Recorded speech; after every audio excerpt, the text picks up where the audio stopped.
Gonna. Chair.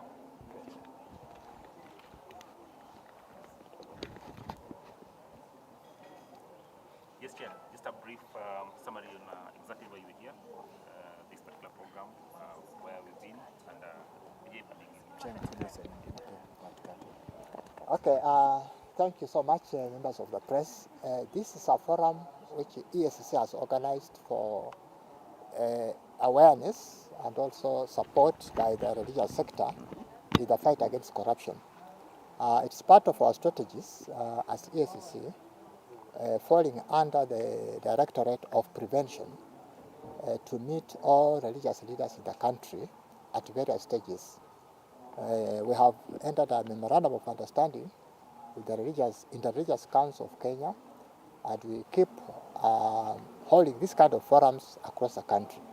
So today, the religious leaders in Western have come to Kakamega, and we have a workshop together to learn about the nature of corruption that we have specifically in Western, and also to discuss together on how we can help to prevent it. Basically, it is a preventive arm of the Commission, and we are very delighted to have quite many of the religious leaders here with us to attend this forum.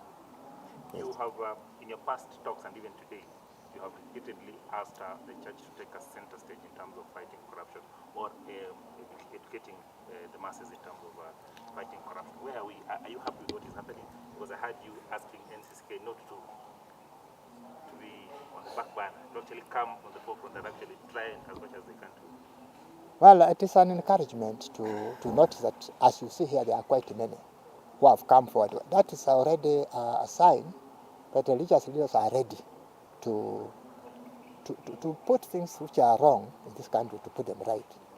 And in my approach as a religious leader, I've been chairman of NCCK, I've done very many things. I have also to give them advice, if possible, just to say that let's soldier on, because the church is the voice of the people.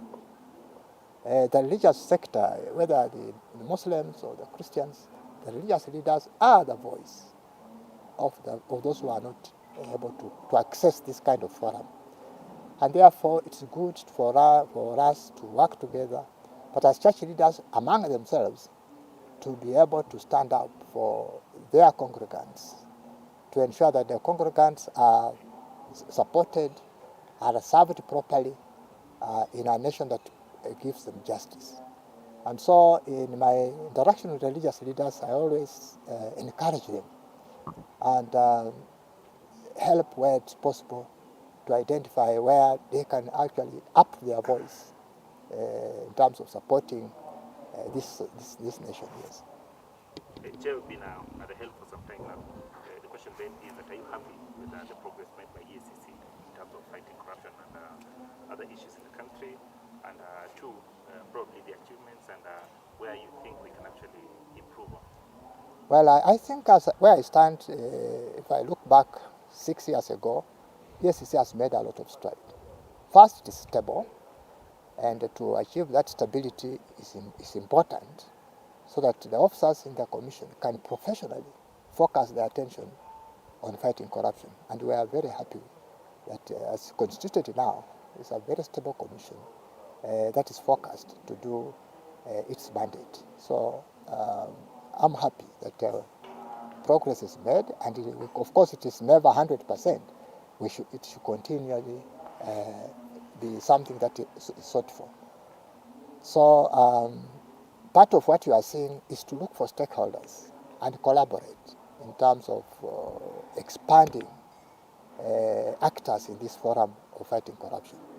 Media, for example, has been very crucial for us, and we shall continue to partner with media, religious sector, professional bodies. All of them are part of what we always use to fight corruption. Yeah. Talking about professionalism,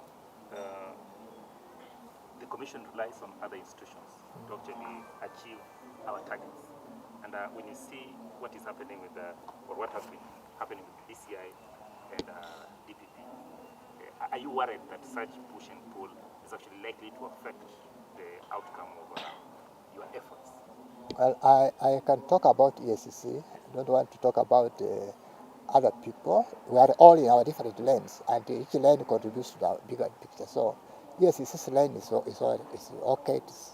It has taken the mandate which is given in the Constitution, and my only joy is when we see that we are all collaborating towards the same objective.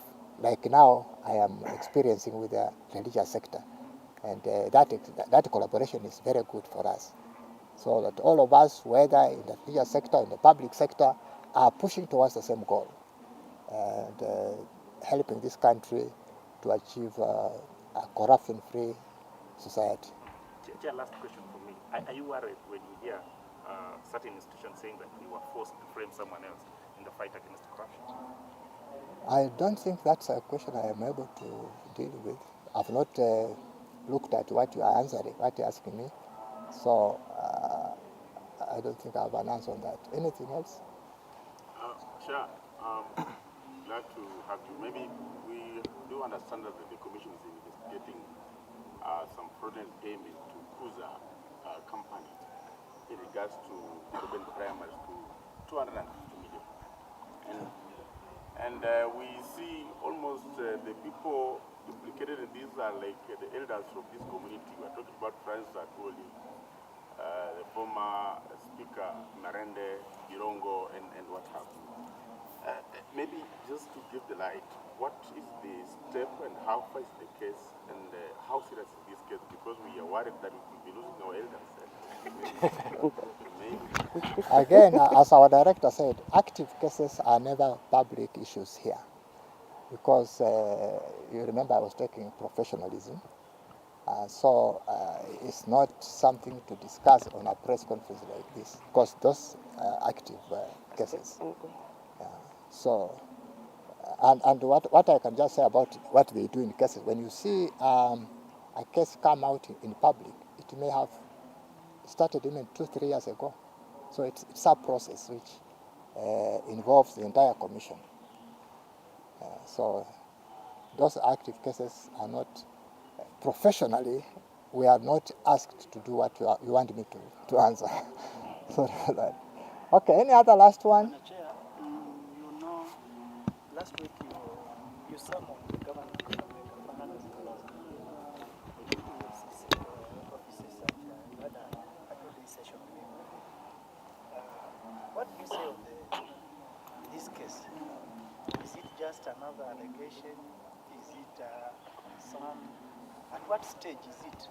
What level of investigation? As we were mentioning inside there, one thing you must understand, when you are summoned by EACC, that doesn't mean you are a criminal. Any of you can be called to give you a version of story of something that EACC wants to hear. And so the first thing in your mind is that anybody you see visiting EACC offices anywhere doesn't mean that person is guilty. Any Kenyan is allowed to come and share on a point that EACC officers want to hear. You may be a state witness. You may be coming to support a certain area of argument. So that one should be clear that all of you are welcome at EACC to provide the support that EACC may need in investigating corruption. Would you be indicating that our governor may just have been summoned as a person of interest? Now, I'm not talking about the governor here. Because we put the question about the summoning of our governor. Yes. It's also under investigation. I cannot comment. Thank you. Chairman, maybe okay, last question from me. Maybe my colleague just have a last. This is if somebody takes over the office, there's something you can use to measure, like a tape measure. Like you've been chairman of this commission for this time. Up to now, what can you look at and say or tell Kenyans that this is what I've achieved?